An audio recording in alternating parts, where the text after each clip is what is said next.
Mesa el día de hoy a dos personas que conocen muy bien el tema de infraestructura vial en este país. Se encuentra conmigo el señor Guillermo Carazo, director del CEFIA. Don Guillermo, muy buenas noches, gracias por acompañarnos. Buenas noches, Gabriela, y buenas noches a todos los que nos están observando en este programa. Y también don Rolando Castillo, quien es el director de la NAME, el Laboratorio Nacional de Materiales y Modelos Estructurales de la UCR. Muy buenas noches. Buenas noches y gracias por la invitación el día de hoy. Como les comentaba, una gran interrogante con la que queremos empezar el día de hoy es algo que nos cuestionamos muchísimo, la realidad en las carreteras. Creo que para todos los conductores y todas las personas que lo vivimos a diario es un caos. Es un caos no solo San José, sino que vivimos diferentes situaciones de crisis en nuestras vías. Pero hay una gran interrogante este año, con lo que ha sucedido, con lo que hemos visto. Quisiera saber cuál es la percepción que tienen ustedes. Don Guillermo, hemos retrocedido, hemos avanzado, hay un estancamiento en cuanto a la infraestructura vial en nuestro país. ¿Cómo ve usted el panorama? Es un problema que tenemos que analizarlo en muchos enfoques. En unos temas hemos retrocedido, en otros hemos logrado avanzar. Yo quisiera tal vez arrancar con un dato que es importante tener en mente cuando estamos hablando de infraestructura vial. Primero que nada, en los últimos 3 años, el parque vial, de acuerdo a la cantidad de marchamos que hay, se ha incrementado en un 30% y se ha duplicado un 100% de diferencia en los últimos 13 años. Eso quiere decir que hoy tenemos el doble de los carros que habían en el 2012. Eso es parte de lo que explica un poco el porqué de las presas. Semanas atrás se presentó la licitación de Caldera, y se especificó que el puerto de Caldera está totalmente colapsado por el tema de importación de vehículos. Entonces es importante cuantificar que tenemos muchísimo más vehículos de los que pudimos haber previsto que íbamos a tener un crecimiento. Don Rolando, ¿cuál es su perspectiva de este año? Siguiendo con don Guillermo, ¿verdad? Es interesante escuchar esos datos porque la realidad es que el colapso vial que hoy tenemos en este país es tremendo. Y lo que hemos estado buscando es ver cómo solucionarlo, haciendo más carreteras, ampliando las carreteras, y realmente eso es lo que el país requiere hoy en día, porque tenemos la gente quiere transportarse, pero a no existir un transporte público eficiente en este país, entonces la gente lo que está haciendo es buscando el transporte privado, importando más vehículos, porque hay una necesidad que no se está cumpliendo hoy en día. Entonces, tenemos que hablar de infraestructura en conjunto con un transporte público, que haya infraestructura para el transporte público que sea eficiente. Y eso es algo que se está pidiendo a gritos y nosotros desde la NAME lo hemos dicho, esto es una emergencia nacional y tenemos que buscar soluciones. Y es que no podemos separar una cosa de la otra. Como ustedes bien lo dicen, la movilidad y la infraestructura que tenemos van como, si lo viéramos en una curva, van totalmente separados. Es lo que estoy interpretando de lo que ustedes me están mencionando. Totalmente de acuerdo. Y Rolando apunta un tema muy importante, el transporte público. Porque no se trata solo, hay presas, hagamos más calles. No, es que ¿por qué hay tanto carro en la calle? Uno es el tema de importación. 2, y la cantidad de la gente solucionando su problema de transporte de una manera individualizada, inclusive incrementando el tema de motos y bicimotos. Segundo, el transporte público.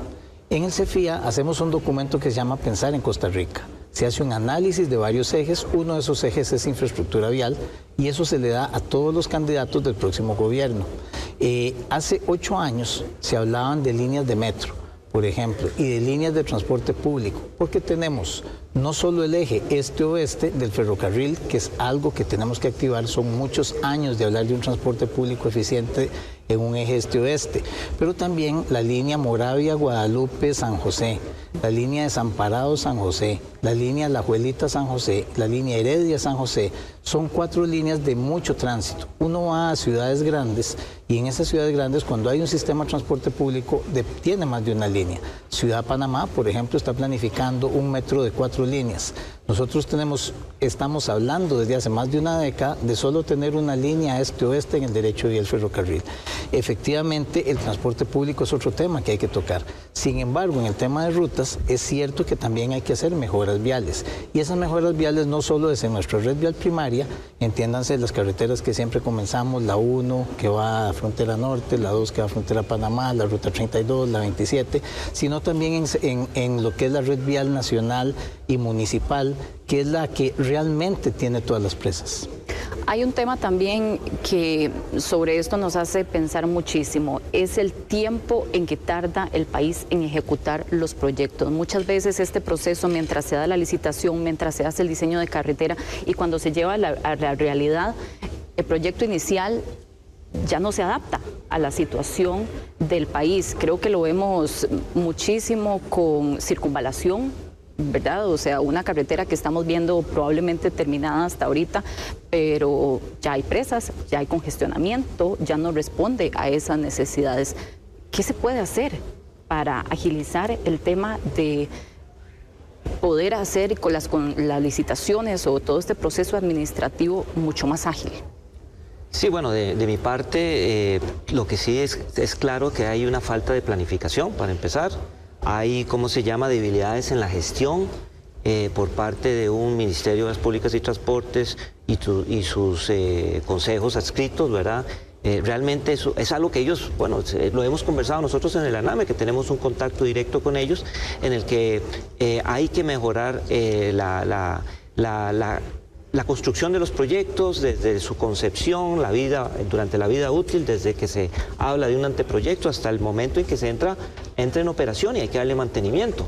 Es algo que es una falencia que tenemos como país y que tenemos que nosotros, ingenieros, insistir, presionar desde el Colegio Federado, desde el ANAME, ¿verdad?, como ente fiscalizador, buscar de que las mejores prácticas, que las cosas se hagan bien, para no tener los retrasos que hay, ¿verdad?, cuando ya ese proyecto se está dando, ¿verdad?, por problemas que tenemos en que los estudios básicos no se hicieron, tenemos problemas de expropiaciones, es decir, se inician los proyectos sin las expropiaciones correspondientes y cuando nos damos cuenta eso lo que genera una demora grandísima y un costo altísimo para el país. ¿Es una traba, don Guillermo, este proceso tan lento? Sí, por varias razones. Primero, desde hace ya más de 2 décadas suele contratarse diseño y construcción, siendo la fase de diseño una fase que hacen cierto tipo de profesionales y la fase de construcción otro tipo de profesionales, ambos de ingeniería, pero unos son consultores y los otros son constructores. ¿Eso a qué lleva? Eso lleva a que, por ejemplo, como se va a hacer diseño y construcción, no hay un diseño. Entonces, a punto de unos esquemáticos se tienen que generar algunos conceptos financieros y con eso se va a conseguir el financiamiento. Se medio estiman las expropiaciones, luego una vez que se tiene el financiamiento se empiezan las obras, el arranque de las obras es diseño, por ejemplo lo vemos ahora en la ruta San Carlos, donde se licitó y los primeros 6 meses es diseño, que están terminando justo en este mes, en diciembre, y empezaría la construcción posteriormente. Pero eso implica generalmente incremento en costos, porque fue una estimación muy preliminar y entonces implica renegociaciones, no alcanzó para las expropiaciones y eso nos atrasa. Otro tema en la planificación, como bien apunta Rolando, hace unos 14 años trajimos al ministro Undurraga, ministro de Obras Públicas chileno. Y él nos dijo unas frases que a mí se me quedaron grabadas en ese entonces. Yo soy ministro de Obras Públicas. Yo inauguro los proyectos que mi antecesor, la administración anterior, construyó y que la administración tras anterior planificó. Eso quiere decir que además de inaugurar esos proyectos, a mí me toca construir los que la siguiente administración va a inaugurar y tengo que planificar los que se van a inaugurar dentro de las administraciones. Eso Costa Rica no lo tiene. Nosotros cada vez que hacemos un cambio de gobierno, votamos todo lo que hizo el anterior y lo cuestionamos. Ejemplo, la Ruta 27. En las últimas 3 administraciones, el primer año y medio, 2 años de cada administración es cómo hacemos para cerrar el contrato de la concesión, para después en los últimos 2 años tratar de renegociar el contrato. Y ya esos 2 años no alcanzan para renegociar el contrato y entonces nuevamente viene otro ciclo y se repite la misma historia. Eso tenemos que quebrarlo, esa planificación, el juntar la parte política con la parte técnica para poder generar un continuo en las obras públicas que el país requiere, es algo que los costarricenses pedimos a gritos. Y es que es un tema de trazabilidad, difícilmente una gran obra, un megaproyecto vaya a tardar 4 años en ejecutarse. Así es. También. Y esto nos lleva precisamente a un apartado que queremos hacer dentro de esta conversación, y es el tema de la Ruta Nacional 32. Son muchísimos años, ustedes podrían decirme con más certeza cuánto llevamos planificando todo lo que tiene que hacerse en la Ruta Nacional 32, los constantes derrumbes, lo que cuesta al sector productivo un cierre de horas. Acabamos de pasar más de 10 días cerrada la obra. ¿Qué es lo que sucede? ¿Qué ha pasado con la Ruta 32? ¿Y qué podemos hacer? Es la gran interrogante, ¿verdad? Porque no podemos pasar más tiempo sin esto. ¿Qué apuntaría usted como el principal fallo en la Ruta 32? Bueno, primero que hablemos de la Ruta 32 como hay dos tramos, ¿verdad? Está el tramo que en este momento se está ampliando, que es desde Río Frío hasta Limón, un proyecto del que se viene hablando de hace mucho tiempo atrás. Hoy se ha venido avanzando. Nosotros en el ANAME ese proyecto lo tenemos bajo una auditoría técnica desde hace ya bastantes años y hemos estado dándole seguimiento. Vemos los problemas con las rotondas y recientemente vimos un accidente gravísimo que se dio y que prácticamente nosotros lo habíamos predicho, ¿verdad? Porque las rotondas, a pesar de que se informó de que no había plata para construir los pasos a desnivel y después se tomó la decisión de tomar una acción paliativa poniendo unas rotondas, no se hicieron de la mejor forma posible. Algo comunicado directamente con al ministro, ¿verdad? En ese entonces, el ministro Batalla, y que por la falta de presupuesto no se logró. Por dicha, hoy vemos un cambio con el nuevo ministro y con el nuevo jerarca del CONAVI, donde ya se tomaron decisiones en cuanto a que se van a implementar los pasos a desnivel. Pero, ¿qué estamos viendo? Estamos viendo una mala planificación. No hay las expropiaciones suficientes, tuvieron que hacerse rediseños durante el proceso. Y eso lo que hace es demorar el proyecto, incrementar los costos, y tenemos ese gran problema de que siempre no tenemos un trabajo que no tiene tantos problemas. Eso es lo que estamos encontrando en los proyectos en este país. Ahora, existe el otro tramo, el tramo de la Ruta 32, que es por un parque nacional, ¿verdad? Una zona de montaña en el cual tenemos deslizamientos, y las posibilidades, porque lo han dicho el ministerio, de poder intervenir, ahí se limitan porque hay leyes de parque nacional que hay que respetar. Sin embargo, a pesar de eso, tenemos que buscar una solución y no podemos permitir que se cierre una carretera por donde transita el 80% de las importaciones de este país. Entonces, sí tenemos otro tramo, ya estamos ampliando uno, pero ¿qué vamos a hacer con este otro? ¿Verdad? También hay que ampliarlo, ¿verdad? Vamos a dejar los 2 carriles y pasar a otro que tiene 4 carriles. O sea, ya tenemos que ir pensando, planificando como país cómo vamos a mejorar esa carretera, especialmente en ese tramo. Entonces, ¿qué es lo que tiene el MOP en mente en este momento en relación con eso? No conocemos, ¿verdad? Pero eso es algo que hay que entrarle de lleno.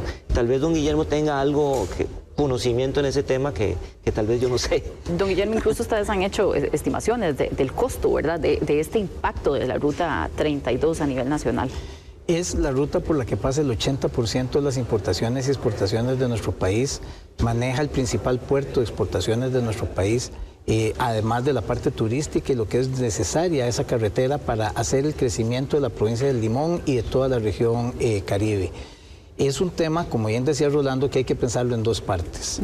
Y nuevamente quiero destacar los temas de planificación. Estamos hablando de la administración de Laura Chinchilla, 2010-2014, donde se gestiona un crédito con el banco chino para hacer una construcción a 4 años. Ya llevamos 14 desde que eso se está hablando y todavía no está terminado. Precisamente lo que decíamos de estimaciones financieras y los incrementos de costos que también se dan en el transcurso del tiempo, como mencionaba Rolando, hacen que entonces el dinero no alcanzó para hacer los pasos a nivel, que era lo que estaba planificado desde el inicio. Pero además faltaban más de 300 expropiaciones que tampoco permitían la construcción. De allí que se hicieron rotondas, y rotondas forzadas a los terrenos que se tenían. ¿Debió haberse hecho eso? Probablemente no, pero podría haber generado una no comunicación de los pueblos donde esas rotondas se estaban haciendo, de los poblados de esas poblaciones.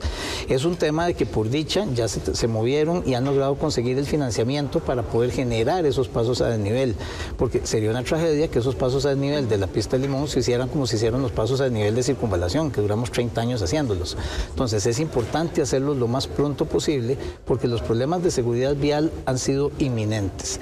Como bien decía, y han sido problemáticos lo que hemos tenido. Como bien decía también Rolando, eso es un tema del Río Frío hacia Limón, pero tenemos otro tema del Parque Nacional, nuestra legislación ambiental, que no permite hacer lo que se requiere hacer en los taludes, lo que ha recomendado la NAME miles de veces en geotecnia y todos los geotecnistas de nuestro país, pero no se puede porque son terrenos del parque. Eso quiere decir que hay que trabajar en la Asamblea Legislativa un cambio de ley para eso. Esa es una opción. Es la más económica, pero es la más lenta políticamente, al punto que en más de una década no hemos logrado en ninguna asamblea legislativa hacer esos cambios. Una solución que hace en Colombia. Hay 3 países que son los que más llueven en el mundo continental: Panamá, Colombia y Costa Rica. Y Colombia tiene carreteras de montaña similares a la 32 y eso lo ha solucionado con túneles falsos. Son caros. ¿Qué es un túnel falso? Es hacer un túnel donde no se ocupa un túnel, valga la redundancia, y el techo del túnel se ve, y lo que hace ese techo es recibir el derrumbe. Cuando hay un derrumbe, cae sobre ese techo, no hay problemas de seguridad para las personas que están ahí, y si hay un derrumbe, el tránsito fluye, y entonces no hay que cerrar la carretera. Rolando sabrá mejor que yo, pero son como 12 zonas en las que se presentan estos derrumbes en la 32 y son donde se podrían colocar estos túneles falsos y son caros. Don Guillermo, sí, justamente eso le iba a consultar, porque yo recuerdo, sin más, hace 10 años se está hablando incluso de esa propuesta de los túneles, pero es realmente un tema de costos lo que ha impedido que se puedan ejecutar finalmente. Es un tema de costos y de voluntad porque entra entre lo mismo que estamos hablando ahora de que cada 4 años se reanaliza, porque hoy se está reanalizando los estudios que ya se han hecho como 4 veces hacia atrás, que son los mismos, y nos va a decir dónde son los problemas geotécnicos y qué es lo que hay que hacer, y que no se puede intervenir porque hay que entrar al terreno del parque. Entonces, movemos el mismo ciclo. Rehacemos estudios para llegar a la misma conclusión conforme van cambiando los políticos de turno. Y esas son las cosas que no deberían seguir sucediendo. Ya debería ir un continuo en este tema, en este tipo de temas, para que si ya está el estudio y está la solución, ¿qué es lo que yo hago para seguir? No que llegue un político a pararlo y volvamos a empezar desde cero porque tal vez esto está mal. Sin embargo, creo que nos sale más caro ir poniendo curitas, como decimos, en ese pequeño, en estas pifias incluso, ¿verdad? Que podríamos mencionar, nos sale todavía más caro y ya hubiéramos incluso construido los túneles que son lo necesario. Usted lo mencionaba muy bien, don Rolando, la planificación es más costoso.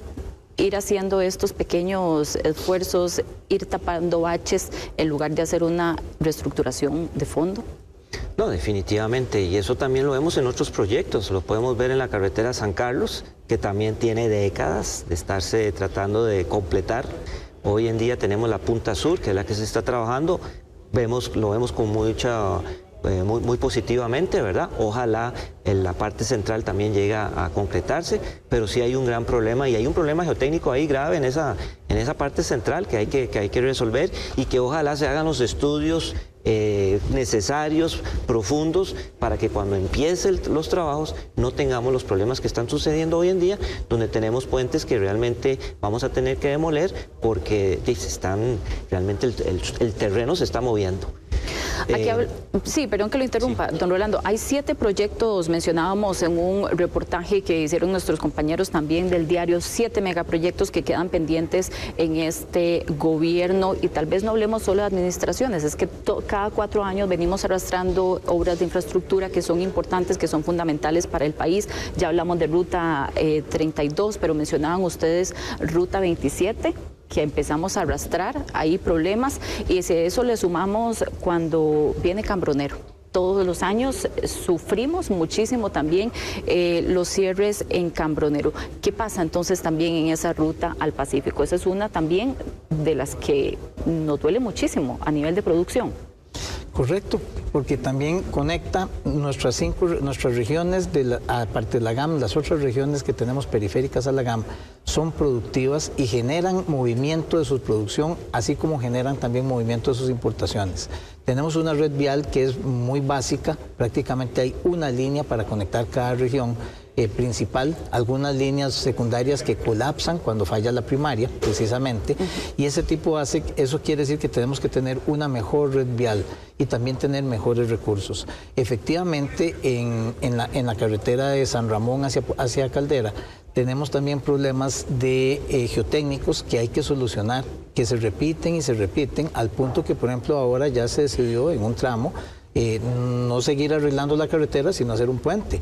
Y no es la primera vez que estamos pensando en hacer un puente donde tenemos problemas geotécnicos a 1 metro de altura del suelo, precisamente por el problema geotécnico, para poderlo cruzar y evitar. En eso tiene mucho más experiencia la NAMI que...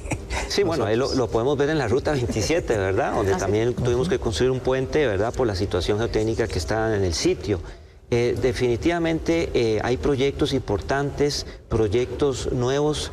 El otro, San José San Ramón, un proyecto súper importante que tiene hace tiempos de tratar de concretarse. Incluso los peajes ya se estima todavía más caros de los que en su momento se habían planteado al inicio. Estamos enterados de que el proyecto, la semana pasada estuvimos reunidos con Juan José Madrid, que está a cargo de la unidad ejecutora de ese proyecto, y nos comentaba sobre el mismo, y nos alegra muchísimo, que es algo que se está trabajando, que ya va a salir, hay un proyecto de ley en la Asamblea Legislativa para poder desarrollarlo. Vemos que hay un orden, hay un deseo de hacer las cosas mejor. Eso es algo que lo veo muy positivo para el país. Creo que a la gente le está, a los ingenieros del NOP, del CONAVI, la dirección ejecutiva, ven que tiene que haber un cambio, porque si no, si seguimos así, estamos perdiendo competitividad. El no tener una infraestructura acorde con las necesidades de hoy en día no nos hace competitivos. Y hay que dejar claro, este país está invirtiendo muy poco dinero en infraestructura. Y cuando hablamos en infraestructura estamos hablando que, por ejemplo, en la década pasada invertimos como país un 0.8% del Producto Interno Bruto. Desde el 2020 a la fecha estamos invirtiendo un 0.5%. Y más bien se recomienda invertir un 4%. Y cuando hablamos de inversión, y ahí tal vez Guillermo me va a ayudar, es no solamente crear obra nueva. ¿Qué estamos haciendo con los puentes existentes? ¿Qué estamos haciendo con las carreteras de este país, donde Costa Rica cuenta con una densidad de carreteras la más alta en Centroamérica y muchos países de Latinoamérica? Es decir, tenemos que invertir también en mantener lo que tenemos, y esa cultura no la tenemos. Y ahí me lleva a un punto también que queríamos tocar, y son las rutas municipales. Yo creo que eso es también otro de los temas muy importantes que tiene grandes falencias. Totalmente, porque como bien decía Rolando, somos un país que tiene mucha densidad de carreteras respecto al resto de los países de América Latina. Sin embargo, hay un costo de mantenimiento. O sea, si yo tengo una casa más grande que otra persona, el costo de mantener mi casa es mucho más alto. Lo mismo nos pasa con las carreteras. Y a veces no estamos invirtiendo en el mantenimiento de lo que tenemos. Somos un país donde se pone un Bailey por una emergencia y se queda por años, por no decir permanentemente. Podemos mencionar muchísimos ejemplos. No, todas las personas saben de un puente de Bailey que cruzan, que sabe que tiene una buena cantidad de años de cruzarlo. Entonces, no solo tenemos que invertir más, como bien estaba diciendo Rolando, sino que también tenemos que invertir más en mantenimiento, pero también tiene que ser un mantenimiento inteligente. Hace pocas semanas, a finales de noviembre, el CEFIA hizo un BIMCOM, que es el Congreso del BIM, y trajimos expertos chilenos que explicaron cómo se usa la metodología BIM para hacer de una manera más inteligente, planificar los costos de mantenimiento de las carreteras en Chile. O sea, son cosas a las cuales tenemos que evolucionar como país. Y entonces, eso nos lleva a temas de mantenimiento, pero también las asociaciones público-privadas. Chile tiene una población el triple de Costa Rica, y ya tiene 150 asociaciones público-privadas. Estábamos hablando, Rolando, de la Ruta 1. Efectivamente, se está planificando hacer las 4 intersecciones mayores primero en unas licitaciones ya adjudicadas de diseño-construcción. Las construcciones están empezando en estos días, precisamente porque ya se terminó la fase de diseño, y eso quiere decir que vamos a mejorar esa parte. Falta ahora hacer las licitaciones de las construcciones de los tramos entre las intersecciones, que es más o menos la falencia que tiene la 27. Buenas intersecciones, pero termina uno en 2 carriles y se hace un cuello de botella. Mencionaba el caso chileno en el sentido de que, manteniendo la proporción de población, nosotros deberíamos tener 50 APPs y con costos tenemos una. Y esta carretera, la Ruta 1, es una carretera que podría ser concesionable.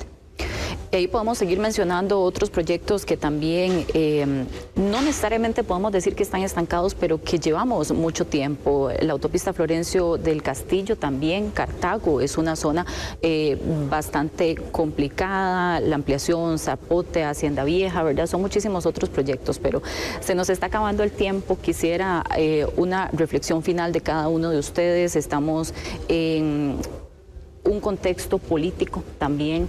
¿Cuál sería su petición, su recomendación? Porque sabemos el qué, sabemos qué nos duele, todos vivimos la situación de infraestructura vial en nuestras carreteras, pero en este contexto en el que estamos o en el que sabemos que necesitamos medidas urgentes, ¿cuál sería su comentario, su recomendación en este punto en el que estamos tomando decisiones y que habrá un cambio de gobierno además?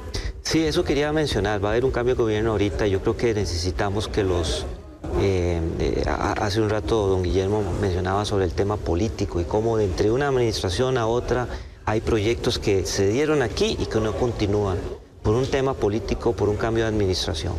Creemos que en este país eso se tiene que detener y tenemos que tener continuidad cuando se empiezan a desarrollar proyectos claves necesarios para este país. Entonces, sí creo importante que se saque ahora para esta contienda electoral, que exista un compromiso de parte de todos los candidatos en relación con la infraestructura de este país, para que exista estos proyectos que hoy necesitamos, se les dé continuidad en la siguiente administración. Eso lo veo muy importante y además, y quiero resaltar que fue el tema que hablamos al principio, el tema del transporte público. No podemos pensar que vamos a solucionar la congestión vial que tenemos hoy en día con las carreteras y haciendo más carreteras, ampliando las carreteras. Tenemos también que simultáneamente, mejorando carreteras que lo requieren, porque son estratégicas, tanto nacionales como cantonales, tener un sistema de transporte público intermodal que facilite a las personas poder transportarse a lo largo de todo el país. Muchas gracias, don Guillermo. Un consejo similar: generar continuidad en lo que es la obra pública de la red vial nacional. No podemos seguir con esos fallos. Y además, ver que este tema es un tema multivariable y que debe analizarse desde Casa Presidencial y atacar todas estas variables a la vez, porque un tema es la red vial nacional, otro es la red vial municipal, cómo se apoya, otro es puntos de dolor de intersecciones. A veces haciendo una rampa aquí, un semáforo que tenga más tiempo, mejoramos temas de tránsito y ese tipo de obras hay que hacerlas, pero también el tema del transporte público. Tenemos que generar una planificación de un transporte público eficiente, con subsidios como en el resto de los países de América Latina. Es una palabra casi prohibida, aquí hablamos de transporte público, pero no pensamos en el tema del subsidio. Ningún transporte público de ciudades grandes funciona si no tiene un subsidio. Entonces es una decisión que hay que eventualmente tomar. Y el transporte público no es una línea este-oeste. El transporte público son varias líneas que hay que tenerlas planificadas, probablemente concesionadas. La Paz y Medellín han solucionado, por ejemplo, con funiculares. Nosotros podríamos tener un transporte público de funiculares de ese nivel entre San José y Alajuelita, que es la forma más sencilla, por ejemplo, de hacer un transporte público masivo. Pero eso hay que sentarse, hay que consensuarlo. Como Colegio Federado de Ingenieros y Arquitectos ponemos una mesa para que distintos actores se puedan eventualmente sentar, porque es algo que tiene que salir consensuado como un plan estratégico que de verdad podamos cumplir. Finalmente nos queda un minuto para cerrar. Quiero regresar a esa pregunta que planteábamos al inicio. ¿Cómo podríamos concluir avance, estancamiento en este 2025 en una palabra? ¿Cómo lo resumirían? Las tres. Porque hemos avanzado en unas cosas, nos hemos estancado en otras y hemos retrocedido en otras, tristemente. Don Rolando. Yo digo que yo lo veo positivo, yo quiero ser positivo, yo quiero que los políticos y los técnicos trabajemos juntos para poder resolver las necesidades en infraestructura que este país tiene y que necesitamos para ser competitivos.